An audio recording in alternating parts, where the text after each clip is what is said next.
नमस्ते मित्रांनो, SSK दर्शन academy या आपल्या आवडत्या चॅनलमध्ये आपलं स्वागत आहे। नवीन असाल तर नक्की लाईक करा, शेअर करा, सबस्क्राईब करा आणि असेच आनंदाने आमच्यासोबत शिकण्यासाठी बेल आयकॉनचं बटन जरूर प्रेस करा, कारण तरच आमचे नवनवीन व्हिडिओज आपल्यापर्यंत पोहोचणार आहेत। चला तर मित्रांनो, आज काहीतरी नवीन शिकूयात। नमस्ते मित्रांनो, SSK दर्शन अकॅडमी आपल्या आवडत्या चॅनलमध्ये आपलं स्वागत आहे। मित्रांनो, आज आपण बघत आहोत 8th स्टँडर्डचा जनरल सायन्सचा 17 नंबरचा चॅप्टर मॅन मेड मटेरियल म्हणजे मानवनिर्मित पदार्थ। मटेरियल म्हणजे पदार्थ आणि मॅन मेड म्हणजे मानवनिर्मित, बरोबर ना। आता मला सांगा बरं, तुम्हाला हा तर डिफरन्स माहीत आहे ना, नॅचरल मटेरियल कोणते आणि मॅन मेड कोणते। नॅचरल म्हणजे काय, जे या नेचरपासून आपल्याला मिळतात, जसं की फॉर एक्झाम्पल कोणते असतात, लाकूड मिळतं आपल्याला झाडांपासून। झाड कसे असतात, नेचरमध्ये असतात, पाणी मिळतं, माती मिळते, ही सॉईल, बरोबर ना। त्यानंतर आणखी काय काय मिळतो, सनलाईट मिळतो आपल्याला। तर हे काय आहे, सगळं नेचरपासून आपल्याला मिळतं। मेटल मिळतं, नॉन मेटल मिळतं। पण आता मॅनमेड म्हणजे काय, मॅनमेड म्हणजे काय असतं की या नेचरमधल्याच वस्तूंचा वापर करून मानवाने काय केलेलं असतं की लॅबोरेटरीमध्ये त्याच्यावर वेगवेगळे एक्सपेरिमेंट करून काय करायचं, एखादा वेगळा पदार्थ तयार करायचा जो त्याच्या रोजच्या उपयोगासाठी असेल, त्याच्या उपयोगासाठी पडेल, तो उपयोगी पडेल असा एक पदार्थ, असं एखादं मटेरियल तयार करायचं, त्याला काय म्हणतात, मॅनमेड म्हणतात, बरोबर ना। लॅबोरेटरीमध्ये असं एक्सपेरिमेंट करून तयार होतं, पण ते नॅचरल मटेरियलवर एक्सपेरिमेंट करूनच तयार होत असतं, बरोबर ना। तर याला काय म्हणतात, मॅनमेड म्हणतात। मग अशी मॅनमेडची लिस्ट सांगा बरं, कोणती 20 तरी नावं सांगा तुम्ही, कोणते असतात मॅनमेड। मग मॅनमेडमध्ये काय काय येतं बघा बरं। मग प्लास्टिकचा ग्लास येतो का, तुमच्याकडे घरामध्ये ग्लास असतात, बरोबर ना। तुम्ही अंगावर कपडे घालतात, हे मानवानेच तयार केलेले ना। रिस्ट वॉच घालतात, रोजच्या तुम्ही तुमच्या अंगावर घालणारच कितीतरी वस्तू आहेत बघा। डोक्याला रबर लावतात, सकाळी कोंब करतात, ब्रश करतात, हे सगळं काय आहे, मॅनमेड आहे, बरोबर ना। त्यानंतर आणखी काय, मोबाईल कसा आहे, मॅनमेड आहे। त्यानंतर आणखी काय असतं, चप्पल मॅनमेड आहे। आणखी काय असतं, बऱ्याचशा वस्तू असतात, ज्या काही अशा आपल्या घरामध्ये बऱ्याचशा ज्या वस्तू आहेत ते सगळे कशा आहेत, मॅनमेडच आहेत, बरोबर ना। चला आता पुढे जाऊयात, बुकमध्ये बघूयात मित्रांनो। या चॅप्टरशी रिलेटेड आपल्याला एक विनंती आहे, पुढे जाण्याच्या अगोदर एक विनंती करते की या चॅप्टरशी रिलेटेड जी काही वोकॅब्युलरी आहे ती मी SSK science word meaning in Marathi हा जो चॅनल आहे या चॅनलमध्ये दिलेली आहे। इथं देण्याच्याऐवजी मी तिथे दिलेली आहे। कृपया आपण त्या चॅनलवर जा, त्या चॅनलला सबस्क्राईब करा आणि तिथून ती नोट करून घ्या आणि नेहमी तुमच्यासोबत ठेवा, कारण 8, 9, 10, 11, 12 हे सगळं सायन्स एकमेकाशी कसं आहे, लिंक आहे आणि पुढे जाऊन तुम्हाला कोणी अशी वोकॅब्युलरी नाही देत बसत। त्यासाठी तुम्ही काय करा, आता हळूहळू 10ची तयारी आत्ताच करायला लागा, 12ची तयारी आत्ताच करायला लागेल आणि एक एक गोष्ट अशी तुम्ही स्टोअर करत चला, बरोबर ना। कलेक्शन ठेवत जा आणि पुढे चला, म्हणजे तुम्हाला खूप इझी जाईल। 10 पण इझी जाईल, 12 पण इझी जाईल, काही अवघड जाणार नाही। चला तर सुरू करत आहोत।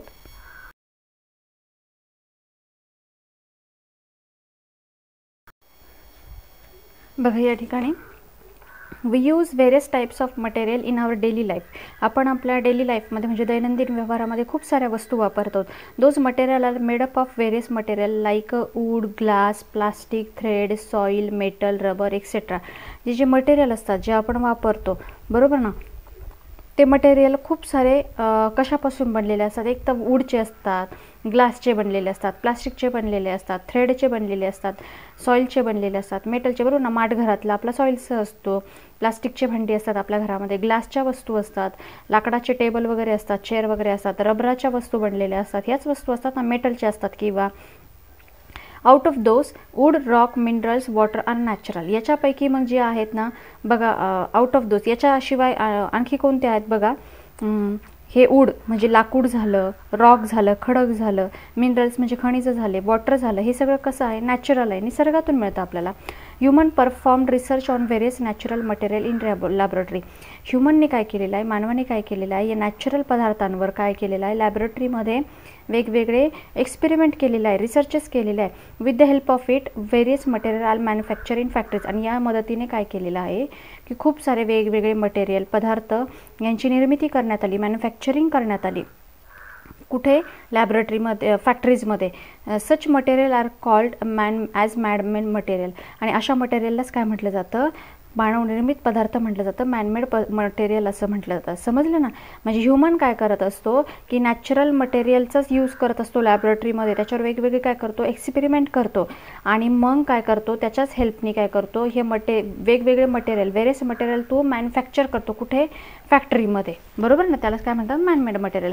जसं की glass, plastic, artificial thread, thermocol, हे सगळं कुठे होतं, फॅक्टरीमध्येच तयार होतं ना, लक्षात आलं. चला पुढे जाऊयात. आता हा फरक बघा बरं, हा डिफरन्स बघा.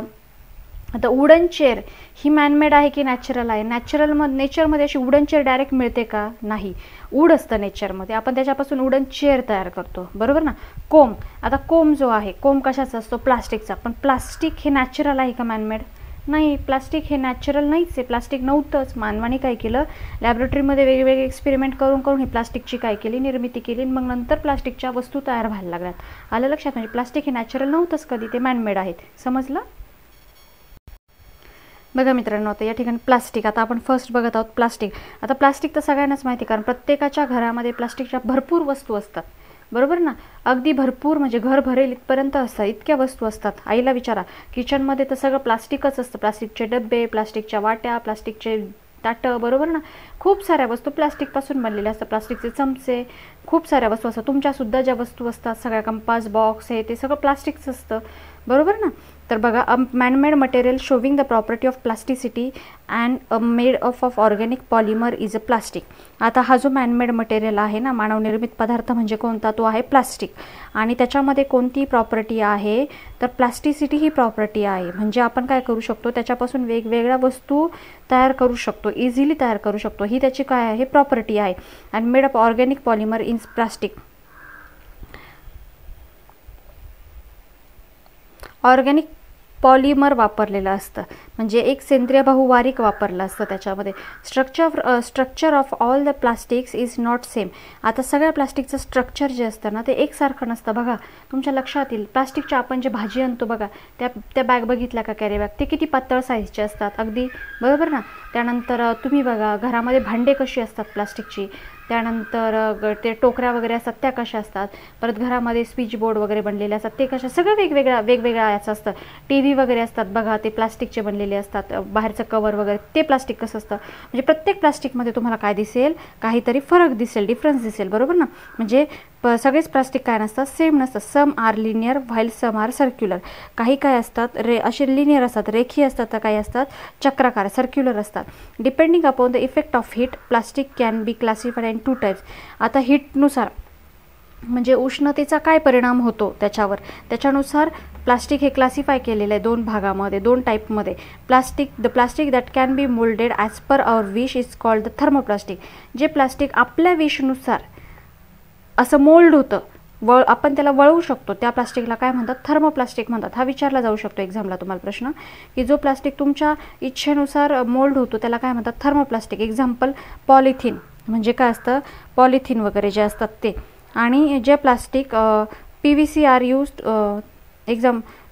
Use to manufacturing the toys, comb, plates, ball. आणि हे जे PVC असतं ना, हे कशासाठी वापरलं जातं, की खेळणी वगैरे तयार करतात बघा, कोंब, कंगवे, प्लेट्स वगैरे, घरातले जे तुमचे बॉल वगैरे असतात ते त्याच्यापासून तयार केले जातात. आणि दुसरं जे प्लास्टिक असतं ना, another plastic is such that once a specific shape is given with the help of mould, its shape cannot be changed on heating. ते म्हणतात की एक प्लास्टिक असं आहे दुसरं, की जे एकदा का त्याचा मोल्ड देऊन असं चेंज केला त्याचा शेप, त्या मोल्डनी त्याचा शेप जर चेंज केला तर तो कायम चेंजेस राहतो, तो चेंज नाही होत. हीट जरी दिला आपण त्याला तरी पण तो आहे तसाच राहतो. तर त्याला काय म्हटलं जातं? थर्मोसेटिंग प्लास्टिक म्हटलं जातं. कोणतं म्हटलं जातं? Thermosetting plastic. मग आता हे कोणतं असतं मला सांगा बरं. जसं की घरामध्ये इलेक्ट्रिकचे स्विच असतात बघा, किती कडक असतात ते, जसे TVचे कवर वगैरे असतात बघा, किती कडक असतात ते. Covering over the handles of cooker, ते कुकरचे हँडल असतात बघा, ते पण किती हार्ड असतात असे, बरोबर ना. ते आपण असं थोडी उष्णता दिली तर मेल्ट होऊन लगेच त्यांचा शेप चेंज होतो का? नाही. ते जर प्लास्टिकची बॉटल तुम्ही गॅसजवळ नेली तर बघा, तुपाची वगैरे बरणी असेल, लगेच मोल्ड होऊन घेते, लगेच शेप चेंज करते. म्हणजे ते प्लास्टिक कशामध्ये येतं? तुपाची बरणी वगैरे हे थर्मोप्लास्टिकमध्ये येतं. पण कुकरचं वगैरे हँडल येतं ते कशामध्ये येतं? तर या थर्मोसेटिंगमध्ये येतं. आलं लक्षात? नाहीतर एकदम ते कायम हीटजवळ राहून ते प्लास्टिकच मेल्ट होऊन जाईल कुकरचं, बरोबर ना. पण असं होतं का? नाही होत. बघा मित्रांनो, या ठिकाणी आता प्लास्टिकच्या तुम्हाला प्रॉपर्टी बघायच्या आहे, म्हणजे गुणधर्म बघायचे आहेत. आता बघा या ठिकाणी, प्लास्टिक डज नॉट कोरोड. म्हणजे प्लास्टिक काय होत नाही, गंजतच नाही, बरोबर ना. म्हणून तर प्लास्टिकचा वापर खूप मोठ्या प्रमाणावर सुरू झाला. प्लास्टिक पडलं तर फुटतही नाही लवकर, बरोबर ना. आणि ते इझी पण असतं हँडल करायला, त्याला वेट पण इतकं नसतं. इट डज नॉट डिकम्पोज, ते काय होत नाही पण डिकम्पोज होत नाही, विघटनच होत नाही. म्हणून तर नंतर आता हळूहळू लक्षात यायला लागलं आणि प्लास्टिकचा वापर कमी करा असं सांगायला लागलं. कारण सगळ्या याच्या अर्थवर काय व्हायला लागलं, ह्या प्लास्टिकमुळे काय व्हायला लागलं, प्रदूषण व्हायला लागलं, बरोबर ना. कारण हे डिकम्पोजच होत नाही आणि प्लास्टिकचा वापर खूप मोठ्या प्रमाणावर वाढून गेला. It is not easily affected by the humidity, heat, rain. त्याच्यावर कशाचाच आपण म्हणतो ना परिणाम होत नाही. हवेमध्ये ह्युमिडिटी, आर्द्रता असेल तरी पण, हीट असेल, खूप उष्णता झाली, खूप पाऊस झाला तरी त्याला काही फरकच पडत नाही. म्हणून तर आपण प्लास्टिक सुरू केलं होतं ना. Items of any colour can be made from it. त्याच्यापासून काय होतं, कुठले आणि वेगवेगळे. आता बघा प्लास्टिकमध्ये जेवढे कलर आहे तेवढे नॅचरलमध्ये कलर येतात का? बघा बरं, नॅचरल वस्तूंमध्ये प्लास्टिकमध्ये किती वेगवेगळ्या कलरच्या वस्तू, किती अशा हे अट्रॅक्टिव्ह वाटतात. बघा ना तुम्ही याच्या वेळेस बघा विकायला येतात, संक्रांतीच्या वगैरे वेळेस बघा खूप साऱ्या अशा वस्तू विकायला येत असतात, तेव्हा बघा किती अट्रॅक्टिव्ह वाटतात. दिवाळीच्या वेळेस प्लास्टिकच्याच असतात ना त्या. It can be moulded into any shape due to the property of plasticity. आणि त्या कशा पण पद्धतीनं मोल्ड होतात, त्याला कसाही शेप देता येतो. बघा किती वेगवेगळे शेप असतात त्याचे, फ्लॉवर पॉटचे, याचे त्याचे. का बरं असतं? कारण का ते प्लास्टिकचे असतात ना, मग त्याला मोल्ड करता येतात ते कशा पण शेपमध्ये. आणि त्याचा हा जो प्रॉपर्टी, ती कोणती प्रॉपर्टी आहे तर प्लास्टिसिटी ही प्रॉपर्टी, त्यामुळे तो कसाही मोल्ड होतो.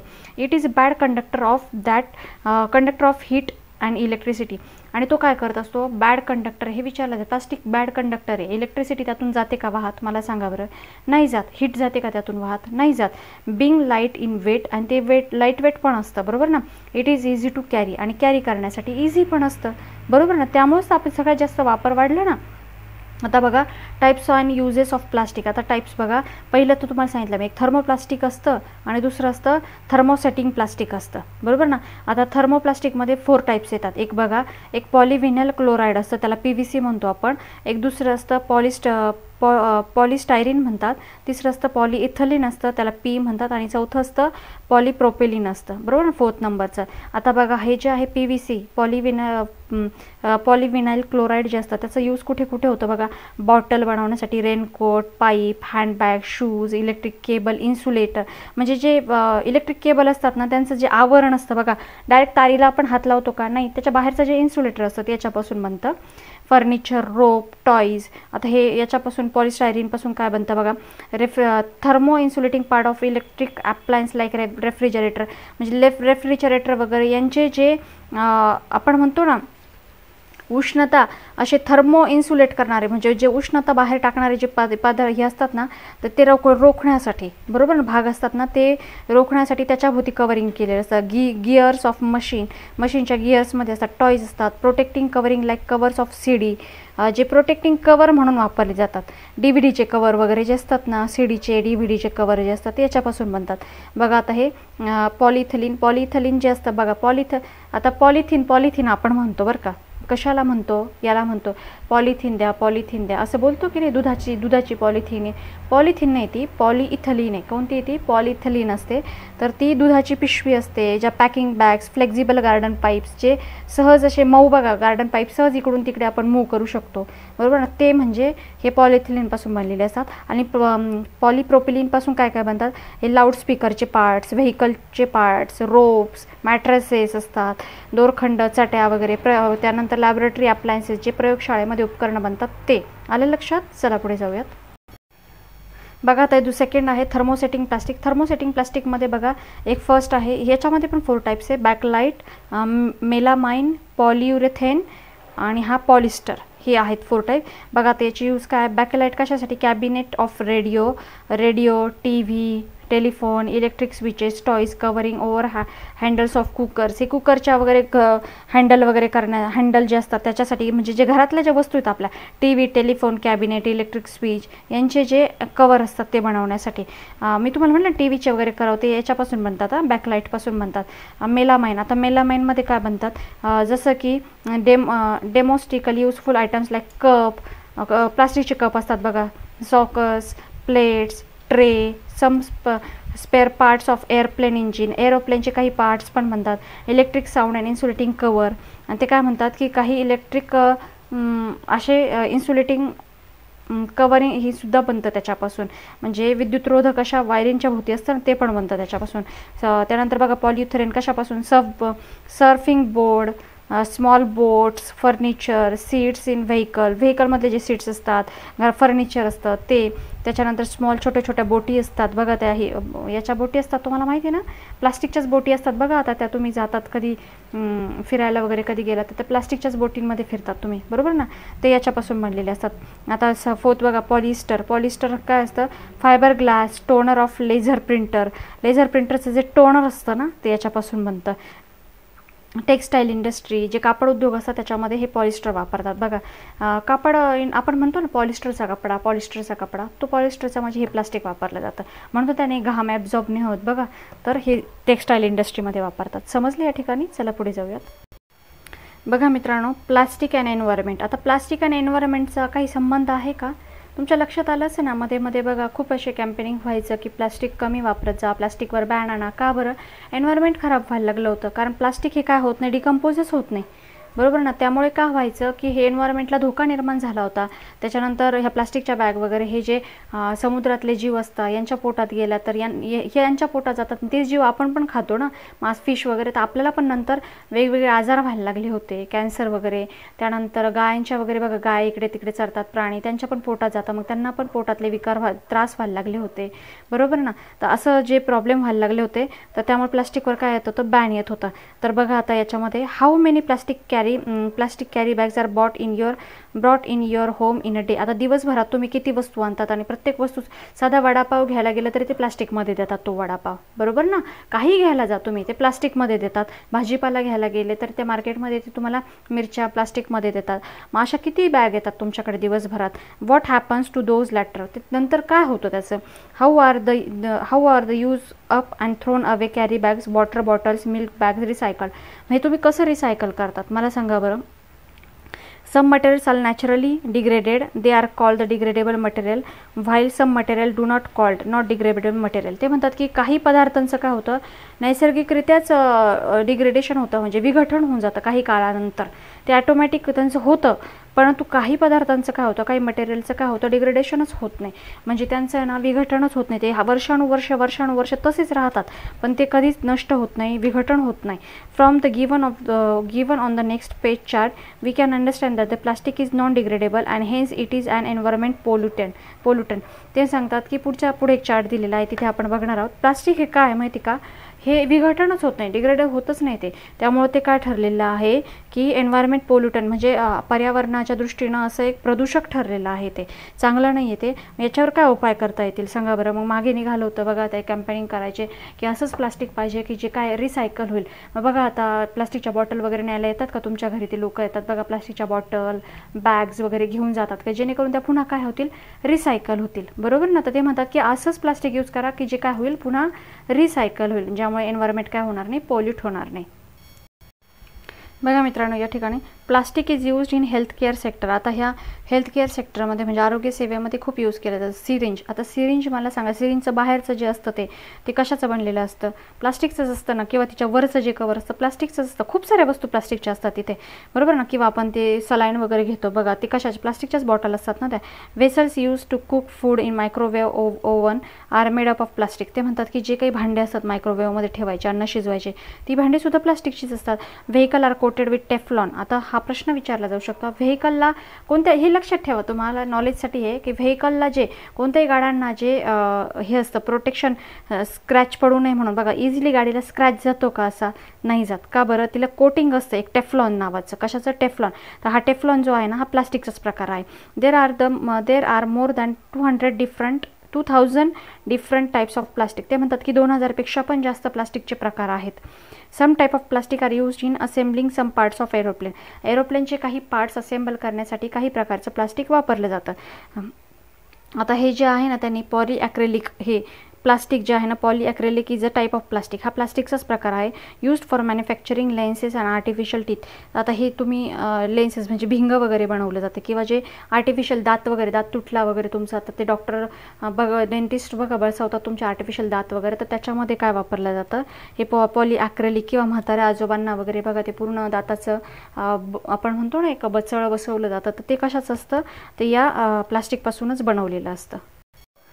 बघा या ठिकाणी आता हा टेबल दिलेला आहे. Material degradation period, type of material. Vegetable किती दिवसात हे होतात बघा, 1 to 2 वीकमध्ये विघटन होतात, डिग्रेड होतात. त्या सुती कपडा, कॉटन क्लोथ कशा एका इयरमध्ये होऊन जातं. वूड किती 10 ते 15 वर्षामध्ये पण होतं. पण प्लास्टिक थाउजंड्स इयर्स जरी, हजारो वर्ष राहिलं तरी प्लास्टिक हे काय होत नाही, डिग्रेड होत नाही. म्हणून काय सांगतात की आपण जर खरंच असे रिस्पॉन्सिबल सिटिजन्स असो, तर आपण हे 4 प्रिन्सिपल वापरले पाहिजे. 4Rचे प्रिन्सिपल वापरले पाहिजे. 4R कोणते?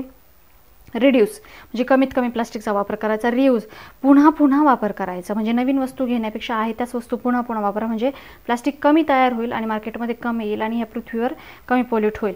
Recycle, use again after processing, म्हणजे रिसायकल करून, आहे ते प्लास्टिक खराब झालं असेल देऊन टाका, रिसायकल होईल, त्याचं पुन्हा येईल तुमच्यापर्यंत ते रिसायकल होऊन. रिकवर, रिक्लेनिंग, पुन्हा प्राप्त करायचं, रिकवर करायचं, तरच आपलं काय होऊ शकतं, एन्व्हायरमेंट पोल्यूट होण्यापासून वाचवू शकतो आपण.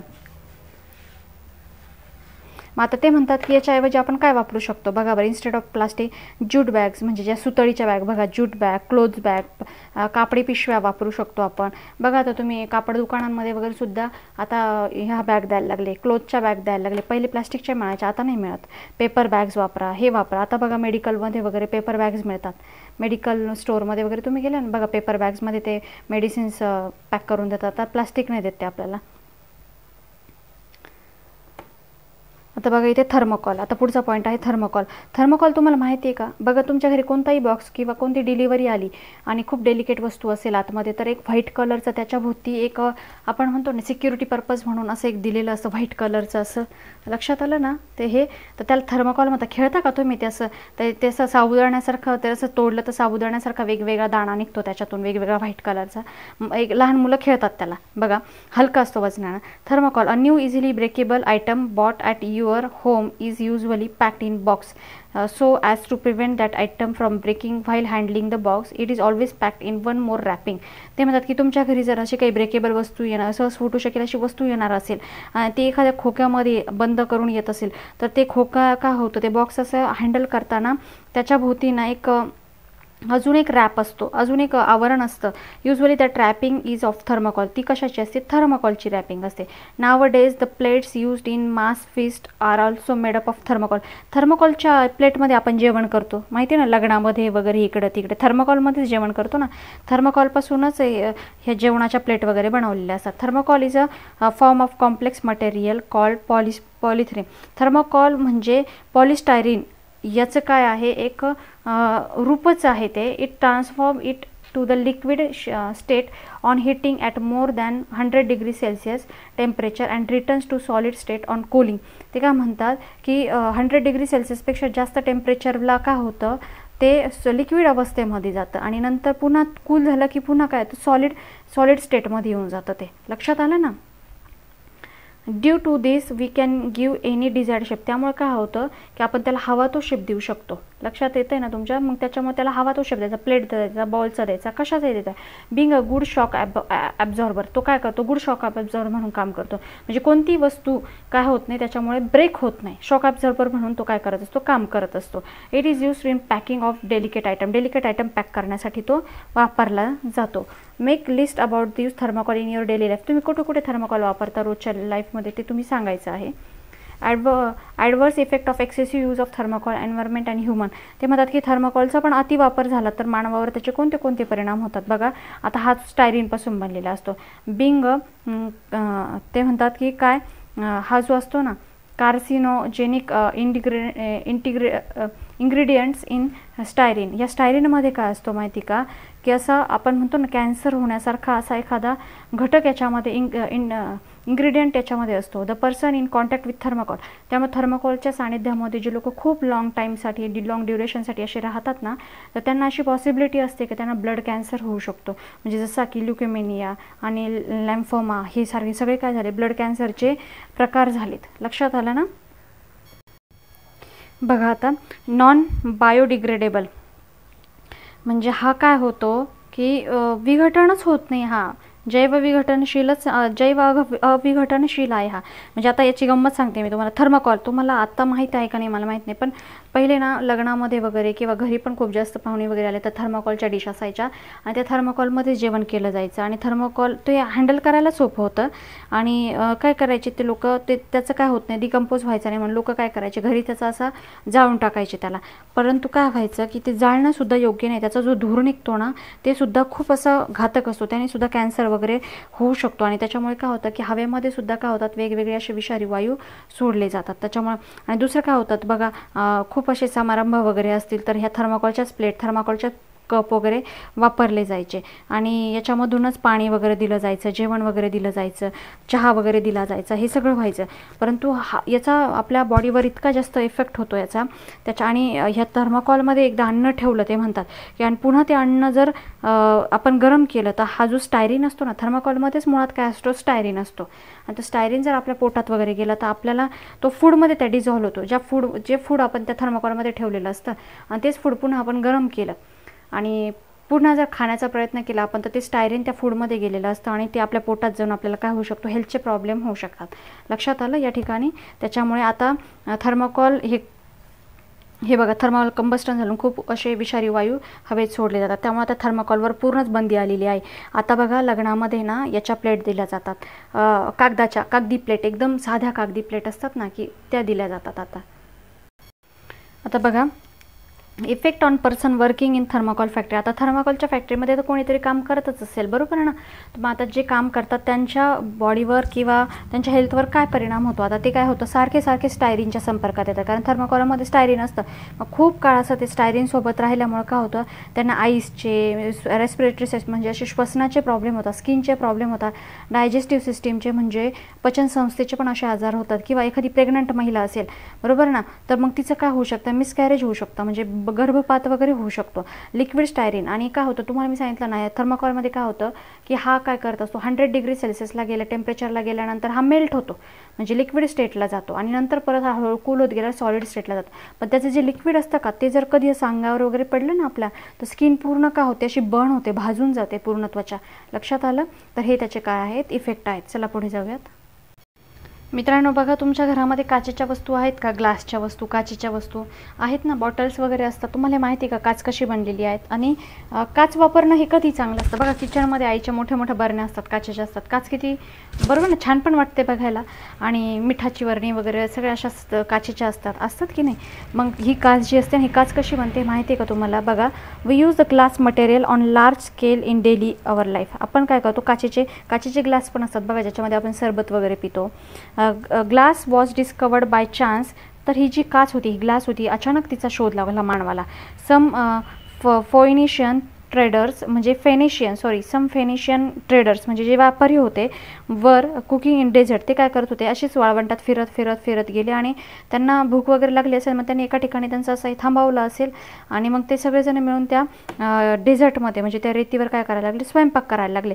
आणि मग सगळे त्यांनी भांडी वगैरे सगळं ठेवलं. The cooking vessels were supported on limestone. आणि त्यांनी काय केलं, मग त्या आपण आधार देतो, आता तिथे काय त्यांच्याकडे काही गॅस वगैरे होता का नाही, त्यांनी ते काय केलं, सगळं ते असं आधार दिला. कशाला, असे तिथलेच दगड गोळा केले आणि आधार दिला. मग त्यांनी काय केलं, तिथून लाईमस्टोन उचलले, तिथे लाईमस्टोन होते, असे 3 दगड घेतले आणि त्याचा आधार दिला. चुन्याचे खडक होते, ते लाईमस्टोन होते, चुन्याचे दगड होते. आणि त्यांनी स्वयंपाक सुरू केला. मग त्यांचं जेवण वगैरे झालं, सगळं झालं. Wien the cooking vessel was kept of. आणि जेव्हा त्यांनी बघितलं, जेव्हा त्यांनी भांडं उचलवलं, असं काढून घेतलं, तेव्हा त्यांच्या लक्षात आलं की they observe that the transparent material has been form. एक ट्रान्सपरंट मटेरियल काहीतरी तयार झालं, हे त्यांच्या काय झालं लक्षात आलं की एक काहीतरी असं ट्रान्सपरंट मटेरियल झालं. त्यांना कळलंच नाही नेमकं कशामुळे झालं. Due to the heating. मग त्यांच्या असं लक्षात आलं की हे कसं तयार झालं असेल. ते थॉट. मग त्यांनी विचार केला. मानव हा विचारी प्राणी आहे. मग त्यांनी काय केलं, असा विचार केला की हे ट्रान्सपरंट मटेरियल जे तयार झालं, इथं तर दुसरं काही नव्हतं. आपण तर काय केलं, फक्त 3 दगडं घेतले आणि त्याच्यावर हे भांडं ठेवून आग लावली होती आणि हे काहीतरी ट्रान्सपरंट मटेरियल तयार झालं. मग त्यांनी विचार केला की हे कसं तयार झालं, की हिटिंगमुळे. कशाला हिट दिल्यामुळे, टुगेदर सँड अँड लाईमस्टोन. हा जी माती आहे, ही जी वाळू आहे आणि हे जे लाईमस्टोन आहे, यांना एकत्रित हिट दिल्यामुळं काय झालं, हे मटेरियल तयार झालं असावं. आणि त्याच्यातूनच काय झाला, काचेचा शोध लागला. This led to development of technique of glass production. आणि त्याच्यातूनच काय झाली, ग्लास तयार करायची, काच तयार करायची संकल्पना आपण म्हणतो ना, ती काय झाली, निर्मिती झाली, त्याच्यातून विकसित झाली. Glass is the non crystalline. Glass कशी आहे, क्रिस्टलाइन आहे का, नाही, अस्फटिकी येते. Hard but brittle. ती कशी आहे, हार्ड पण आहे आणि ठिसूळ पण आहे. Solid material form from mixture of silica. कशापासून बनते ती, सिलिका आणि सिलिकेट. सिलिका आणि सिलिकेट. आता हे विचारलं जाऊ शकता तुम्हाला, ते कशापासून म्हणते, सिलिका आणि सिलिकेट यांच्या काय होतं, मिक्सचरपासून तयार झालेला तो काय आहे, असा एक नॉन क्रिस्टलाइन, हार्ड पण आहे, टणक पण आहे आणि ठिसूळ पण आहे, असा एक पदार्थ आहे, सॉलिड मटेरियल आहे ते. लक्षात आलं ना. मग आता सिलिकाचा हा फॉर्म्युला काय आहे बघा तुम्ही, SiO2 हा लक्षात ठेवायचा. To which we refer as a sand. जो कशामध्ये असतो, आपण त्याला वाळू म्हणतो. आता वाळूचा फॉर्म्युला काय झाला, सिलिका हा SiO2 लक्षात घ्यायचा. Depending upon the proportion of silica and other compounds in a glass. याच्यामध्ये काय केलं जातं, काचेमध्ये काय काय असतं, सिलिका असते आणि इतर पण कंपोनंट्स असतात. कोणते कोणते, soda lime glass. There are different types of glass as. आता काचेचे वेगवेगळे प्रकार आहेत बघा.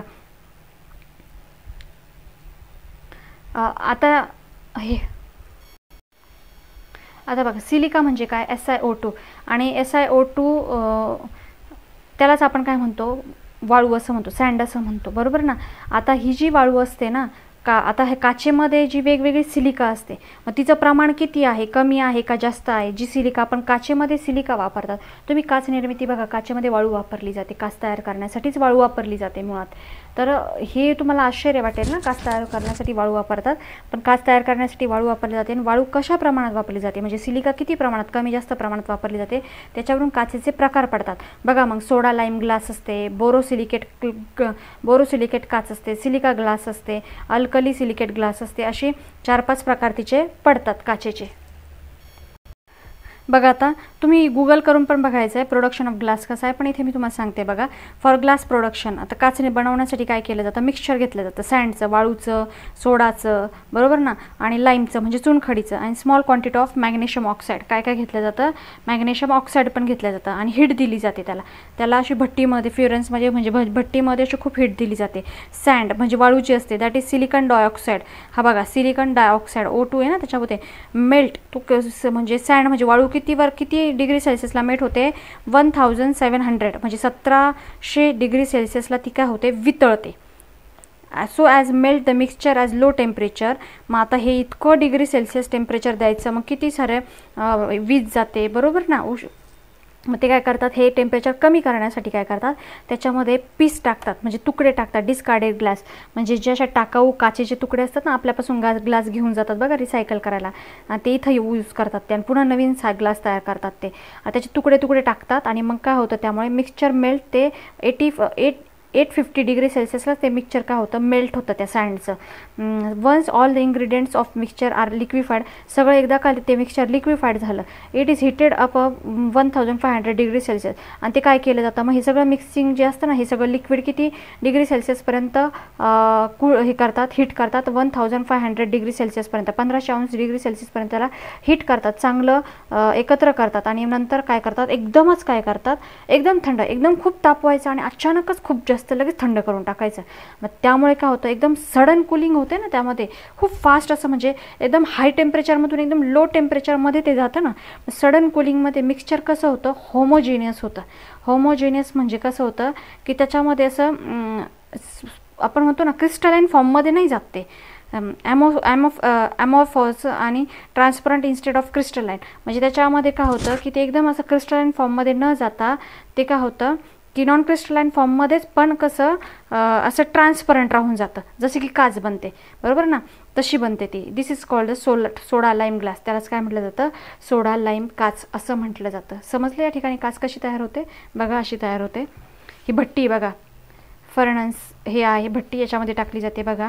हे सगळं मिक्सचर टाकलं जातं याच्यामध्ये, सँडचं, सोडाचं, लाईमचं आणि थोडंफार मॅग्नेशियम ऑक्साईड टाकलं जातं. हीट दिली जाते त्याच्यामध्ये आणि हीट दिल्यानंतर परत काचेचे तुकडे पण थोडेसे टाकतात आणि मग 850 डिग्री सेल्सिअसला ते काय होतं, मेल्ट होतं आणि नंतर इथे जातं बघा. मग इथे ग्लास तयार होते. ते एकदम त्याला परत 1500 डिग्री सेल्सिअसपर्यंत खूप हीट दिली जाते आणि इमिजिएटली कूल्ड केली जाते. मग इथं बघा काच तयार होते. अशी रोलरमधून काचच्या स्ट्रिप्स बाहेर येतात, मग इथं कट केल्या जातात.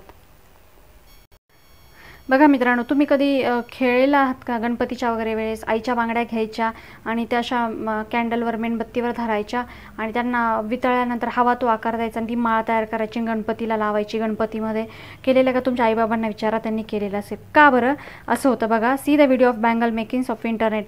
ते बघायचं बँगल कशी मेक होते. का असं करू शकतो आपण? कारण त्या ग्लासच्या काही प्रॉपर्टीज आहे म्हणून आपण असं करू शकतो बघा. On heating glass become soft. ज्यावेळेस ग्लासला हीट दिली जाते त्यावेळेस ती सॉफ्ट बनते आणि can be moulded into any shape. त्यामुळे तिला आपण कसाही आकार देऊ शकतो. Density of glass depends upon the ingredients. आता तिची डेन्सिटी कशावर डिपेंड असते, तिच्यामध्ये कोणते कोणते इन्ग्रेडियंट्स वापरलेले आहेत त्याच्यावर. Glass is slow conductor of heat. Glass ही उष्णता वाहून नेते, पण कशी? कमी प्रमाणात. On quick heating of cool glass or on quick cooling of hot glass is crack break. ते म्हणतात की खूप अशी ग्लास घेतला आणि तिला एकदमच उष्णता दिली आणि उष्णता दिली तिच्यावर एकदमच थंड पाणी ओतलं किंवा फ्रीजमध्ये ठेवली, ती अशी तडकते, बरोबर ना, ब्रेक होते, ती क्रॅक होते, ब्रेक होते. Being bad conductor of electricity, glass is used as insulator in electric appliances. ते काय म्हणतात की ही इलेक्ट्रिक वाहून नेत नाही, बॅड कंडक्टर आहे, त्यामुळे ती इन्सुलेटर म्हणून वापरली जाते इलेक्ट्रिक ॲप्लायन्सेसमध्ये. बघा 5 number, being transparent most of light passes through the glass. Transparent असते आणि त्याच्यामध्ये काय होतं की आपल्याला माहिती आहे, आपण लाईट या चॅप्टरमध्ये शिकलेलो आहे की लाईटचा बराचसा भाग काय होतो, काचेमधून आरपार पास होतो. However if there are oxide of the either chromium,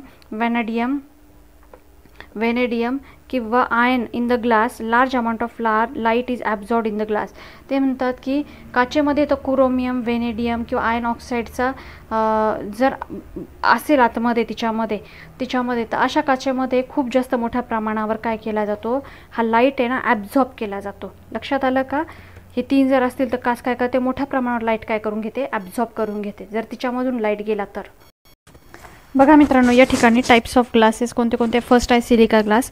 he G silica glass असते ना, ही काय केली जाते, सिलिकाचा वापर करून, म्हणजे जी आपली वाळू असते ना तिचा वापर करून तयार केली जाते. बघा, this is produce by using the silica. Items made up of silica glass shown minimum expansion on heating. ते काय करतात, जे आयटम ह्या सिलिका काचेपासून तयार केलेल्या वस्तू असतात ना ते काय होतात की उष्णता जरी दिली त्यांना तरी त्या कमी प्रसरण पावतात, म्हणजे खूप कमी एक्सपांड होतात अशा. This is not affected by acid and alkaline. त्यांच्यामध्ये ॲसिड जरी टाकला, अल्कली जरी टाकली तरी पण त्याचा काय त्या काचेवर परिणाम होत नाही. Due to this silica glass is use to produce laboratory glasswares. त्यामुळे काय होतं, लॅबोरेटरीमध्ये जे काचेचे भांडे बनवलेले असतात ना ते सगळे या काचेपासून बनवलेले असतात. समजले या ठिकाणी? चला पुढे जाऊयात.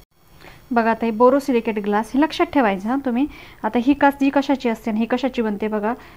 Borosilicate glass is produce by melting the mixture. कशाचं मिक्सचर असतं जे मेल्ट केलेलं जातं. सँड म्हणजे वाळू, सोडा, बोरिक ऑक्साईड म्हणजे सोडा असतो, वाळू असतो, बोरिक ऑक्साईड असतं आणि ॲल्युमिनियम असतं, ॲल्युमिनियम ऑक्साईड असतं.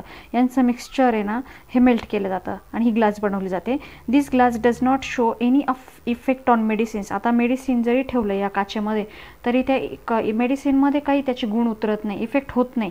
Hence the bottles made up of borosilicate glass are used in pharmaceutical industries to store the medicines. त्यामुळे काय केलं जातं की औषधांवर याचा काही इफेक्ट होत नाही ना, म्हणून ह्या ज्या आपण म्हणतो ना मेडिसिन्स तयार करण्या किंवा औषध निर्मितीच्या उद्योगामध्ये याचा काय केला जातो, औषध ठेवण्यासाठी या काचेचा उपयोग केला जातो. लक्षात आलं? बघा पुढचं आहे थर्ड, अल्कली सिलिकेट ग्लास. आता अल्कली सिलिकेट ग्लासमध्ये काय असतं, याच्यामध्ये वाळू आणि सोड्याचं मिश्रण असतं आणि तापवून काय केली जाते, एक अल्कली सिलिकेट ग्लास तयारी केली जाते. बघा, मिक्सचर ऑफ सँड अँड सोडा आणि प्रोड्यूस केलं जातं. हीट देऊन काय ही अल्कली सिलिकेट ग्लास प्रोड्यूस होते. As this glass is soluble in water. आता ही जी आहे ना काच पाण्यामध्ये विद्राव्य असते, म्हणूनच हिला काय म्हटलं जातं, वॉटर ग्लास असं म्हटलं, जलकाच असं म्हटलं जातं हिला. पाण्यामध्ये टाकले की ती मेल्ट होऊन जाते. बघा या ठिकाणी 4 नंबरची लीड ग्लास. लीड ग्लास म्हणजे शिसेयुक्त काच. आता ही कशापासून बनते बघा. Lead glass is produce by melting the mixture of sand, soda, lime limestone and lead oxide. Lead oxide, limestone, चुनखडी, सोडा आणि वाळू यांचं जर मिश्रण एकत्र केलं तर ही काच तयार होते. आणि ही काच कशी असते, एकदम ट्रान्सपरंट असते, खूप क्लिअर असते, चकचकीत अशी ट्रान्सपरंट अशी असते. त्याच्यामुळं हिचा उपयोग कुठं होतो माहिती का, आपण बघा आता आपले जे बल्ब असतात, बल्ब किती ट्रान्सपरंट असतो बघितलं ना. It is use to manufacture light bulbs, tubes. बघा किती ट्यूब अशी ट्रान्सपरंट असते, ती याची असते, लीड ग्लासची बनलेली असते. बघा पुढची आहे ऑप्टिकल ग्लास. ऑप्टिकल ग्लासचे कसे असतात, नावातच सगळं काही आहे. कशासाठी असतात, आपण चष्मे वगैरे वापरतो ते ऑप्टिकल ग्लासचेच असतात, बरोबर ना, किंवा दुर्बीण वगैरे लेन्सेस असतात त्या. Optical glass is produce from the mixture of sand, soda, limestone, barium oxide and boron. याच्यामध्ये काय काय असतं, बेरियम ऑक्साईड असतं, सोडा असते, वाळू असते, चुनखडी असते, बोरॉन असतं. यांच्या मिक्सचरमधून ही काच तयार केली जाते. ऑप्टिकल ग्लास म्हणजे अशी प्रकाशीय glass. The type of pure glass is useful to production of spectacles, म्हणजे चष्मे वगैरे बनवण्यासाठी, दुर्बिणी, लेन्सेस, मायक्रोस्कोपिक लेन्सेस वगैरे जास्त सूक्ष्म ते बनवण्यासाठी ही काच वापरली जाते. बघा त्याच्यानंतर कलर्ड ग्लास. कलर्ड ग्लास ही जी असते ना, सोडा लाईम ग्लास इज कलरलेस. म्हणजे सोडा लाईम काच ही कशी असते, कलरलेस असते, तिला रंग नसतो. तिला विशिष्ट मग काय केला जातो, ॲसो इम्पार्ट अ डिझायर्ड कलर. आपण बघितलं ना सोडा लाईम ग्लास कशी तयार होते मागच्या बाजूला, तर तिला कलर येण्यासाठी काय केला जातो, oxide of specific metal is mixing during the manufacturing process. म्हणून काय केलं जातं, अशा काही विशिष्ट ऑक्साईडचं, धातूचं त्याच्यामध्ये मिसळल्या जातात आणि तिला कलर दिला जातो. फॉर एक्झाम्पल कसे, ferrous oxide is mix to get a bluish green glass. आता फेरस ऑक्साईड हा जो आहे ना, म्हणजे त्यालाच कॉपर ऑक्साईड असं म्हणतात. फेरस ऑक्साईडमुळे निळा रंग येतो किंवा निळी हिरवी अशी काच तयार होते. आणि कॉपर ऑक्साईड जो असतो ना, त्याच्यामुळे ग्लास कशी बनते, अशी रेड ग्लास अशी बनते. समजले या ठिकाणी. बघा या ठिकाणी काचेला रंग देण्यासाठी कसे वेगवेगळे ऑक्साईड्स वापरले जातात, मिक्स केले जातात. त्याचप्रमाणे मित्रांनो आपला पण एक चॅनल आहे रंगभजन संस्कृती नावाचा, ज्याच्यामध्ये मी रांगोळी घेतलेली आहे आणि त्याची लिंक खाली डिस्क्रिप्शन बॉक्समध्ये दिलेली आहे. त्यामध्ये भजन घेतलेले आहे. ते कोणती सामान्य भजन असून गीता, रामायण, महाभारत, संत तुकाराम महाराजांच्या गाथा, ज्ञानेश्वरी यावर डिपेंड असे आहेत. आणि ते जर ऐकले तुम्ही, ते शंकराचार्यांनी लिहिलेले अष्टक वगैरे आहेत, ते जर तुम्ही ऐकले तर तुमच्या मनाचा विकास होतो, बुद्धीचा विकास होतो, फोकस होताल, तो फोकस वाढून जातो, आपला ध्यानबुद्धी वाढून जाते. आणि तुम्ही तुमच्या घरात जरी रोज हे लावून ठेवले भजन, तरी पण एक अशी शांती येऊन जाते घरात. तो फरक तुम्हाला नक्की जाणवेल. तुम्ही नक्की रोज ऐकत जावा. तुमच्या माता, बंधू, भगिनींपर्यंत ते पोहोचवा, तुमच्या मित्रांपर्यंत शेअर करा. आणि अशी आपली महान पवित्र संस्कृती घराघरात आणि मनामनात पोहोचवण्यापर्यंत या पवित्र कार्यामध्ये जरूर सहकार्य करा. धन्यवाद. बघा प्रोसेस्ड ग्लास म्हणजे नावातच सगळं आहे. म्हणजे आता काच काय करतो आपण, वापरतो, बरोबर ना. मग तिचा वापर चांगला करण्यासाठी, तिची क्वालिटी इम्प्रूव्ह करण्यासाठी तर काय केले जातं, प्रोसेस केली जाते तिच्यावर, वेगवेगळ्या ग्लासवर.